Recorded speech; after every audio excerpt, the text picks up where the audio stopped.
વાર્ષિક પરીક્ષાઓ કેવું ચાલે છે?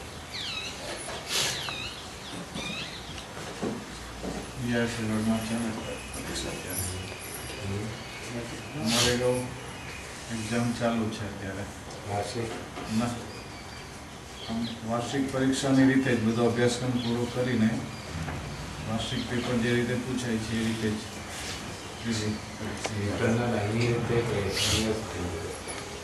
આમ આપણી રીતે પણ સાતેય કોલેજો ભેગા થઈને પેપરો કાઢીએ છીએ અને એ પ્રમાણે યુનિવર્સિટીનો જે હોય છે એ રીતે જ લઈએ છીએ.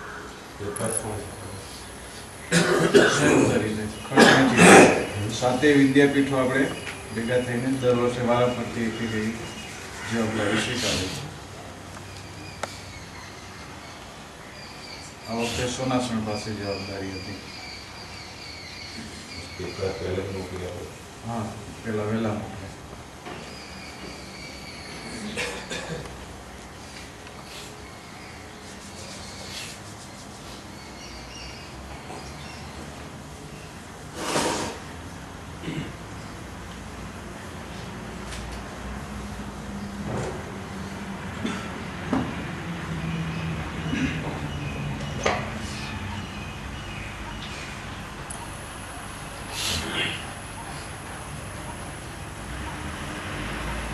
કયો મહિનો છે? ઓગસ્ટ.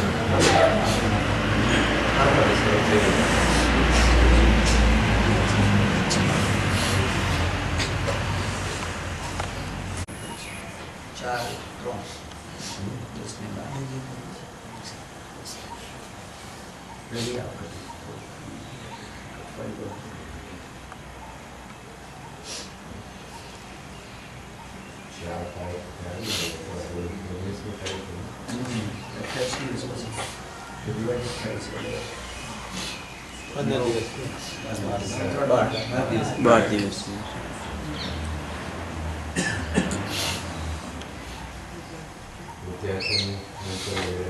ત્રીજો રાઉન્ડ શરૂ થયો.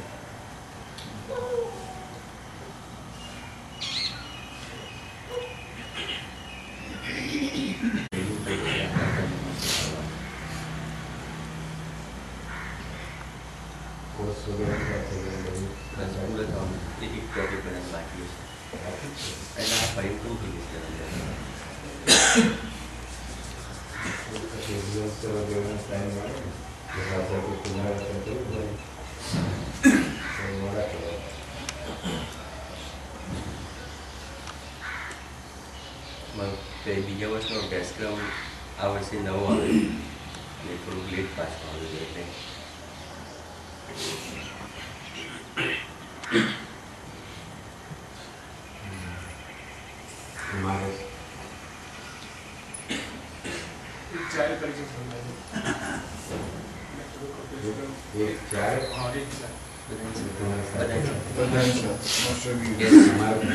અમારે વહેલી માસ્ટર ડિગ્રી અને બીઆરએસવાય અમારે એસવાયનું એક ચાલે ને અને 14મી 3 ટીવાય અને એફવાય.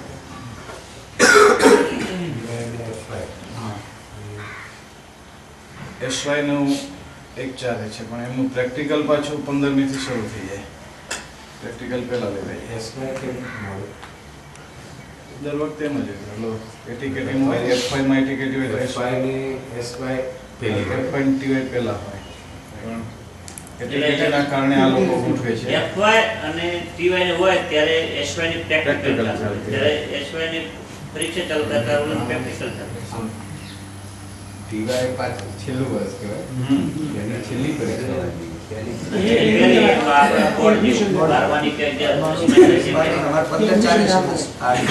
માસ્ટર ડિગ્રીમાં જે એડમિશન પરિણામ પરિણામ ટાઈમસર મળી રહે એટલા માટે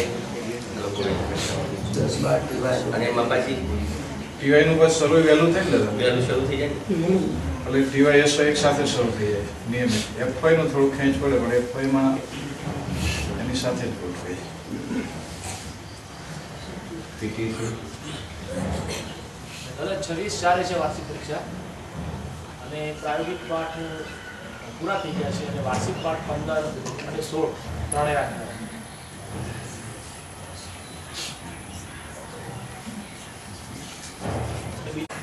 બીજે કોલેજમાં ચાલુ થઈ જાય હા, આજથી ચાલુ થઈ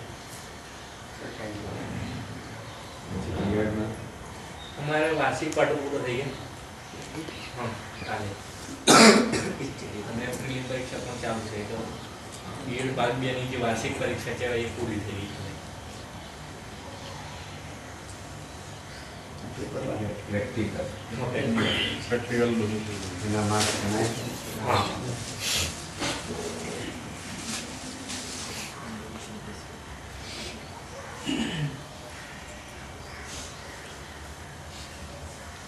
અમારે પ્રેક્ટિકલનું ગણાય હા, મળે. પાસ થવા માટે હા. દરેક વિષયનો જે વિષયનો પ્રેક્ટિકલ હોય એમાં જ સંયોજન આવે. એટલે પણ વચ્ચે એવું આવ્યું કે પ્રેક્ટિકલ માર્ક આપે છે કે હવે પેલામાં નહીં તમે ટકાવારી ના નથી.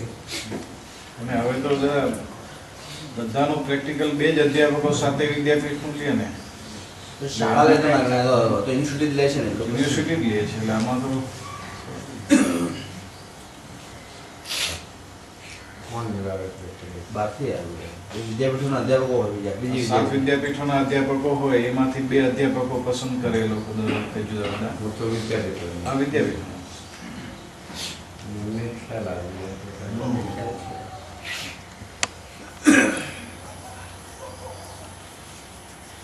તમારે બીએડમાં પાસ કોણ લે તપાસ કેવું હોય છે? વાર્ષિક ક્લાસ લઈને લેવાની 2 યુનિવર્સિટીના પ્રતિનિધિઓ ચેરમેન અને બાકી શાળાના આચાર્ય. આ વખતે જે યુનિવર્સિટી 2 ચેરમેન મૂક્યા હતા એ અમનમ કિરીટભાઈને મૂક્યા હતા. તમારી કોલેજમાં તમને જ મૂકે પછી તો તમે મન પર એમ કરી શકો કેમ આ ગમતો વિદ્યાર્થી આ ન ગમતો વિદ્યાર્થી નહીં દાદા, પણ એમાં શું હોય, એક અધ્યાપક હોય અને એક આચાર્ય હોય એટલે અલગ અલગ આવે, ગમે તે પહેરાઈ શકે.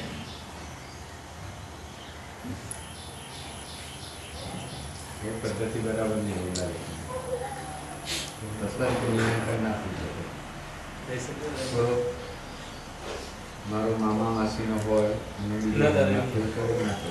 પણ એ તો આચાર્ય મૂકતા હોય ને. તમે કેવું કરો એટલી હદે આપણા બધા માણસો તૈયાર નથી હોતા કે કોઈ પણ જાતનો ભાવ રાખ્યા સિવાય એ માર્ક્સ મૂકે. એ જાણીતા માણસો હોય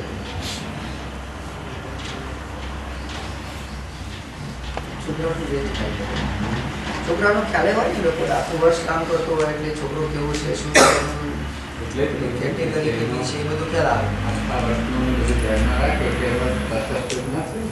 અમને અમારા પ્રવીણ કાંગસીઓ છે એને પ્રેક્ટિકલ માટે અમારે લેવા જવું પડે. પેલો એક પાલનપુરથી બારોટ આવે છે એને પ્રેક્ટિકલ માટે બોલાવવા જવું પડે. પેલો છોકરો આખું વર્ષ સતત કામ કરતો હોય એમાં રહેવાનું જ અને એ તો રહે જ કે એણે એ રીતે જીવે છે, પેલો એ રીતે જીવે છે, પેલો એ રીતે કામ કરે છે, પેલો એ રીતે કામ કરે છે. પ્રેક્ટિકલ અમારે કેટલા જ મળે. તમારે પરીક્ષા તમારે જ લેવાની હોય અમારે લેવાનું પ્રેક્ટિકલ 3 વિષયની એને અમારે લેવાય. તમારા બધા અમારામાં આમ જનરલી પેલા નથી કરતા 12 પીટીસીની ભરતીમાં, બાકી એનામાં ગણાય. માર્કશીટમાં આવવાના જ માર્ક. ભરતીમાં માર્ક નહીં ગણાય, માર્કશીટમાં માર્ક આવે. મને એવું લાગે છે તટસ્થ મૂલ્યાંકન ના કહેવાય. પોતાનો બાપની પોતાના છોકરાઓની આ છોકરો કેવો ને આ છોકરો કેવો એવું જ્યારે આખા 50-100 મા બાપની પરીક્ષા અમુક જ અમુક જ મા બાપ લે તો થોડોક ફેરફાર ના કરે એવું મને લાગે છે. એટલી હદે આપણા શિક્ષકો સતત થઈ ગયા હોય તો એ તો બહુ ઊંચી અને ઘણી સારી કક્ષા કહેવાય. એટલી હદે બધા હોય તો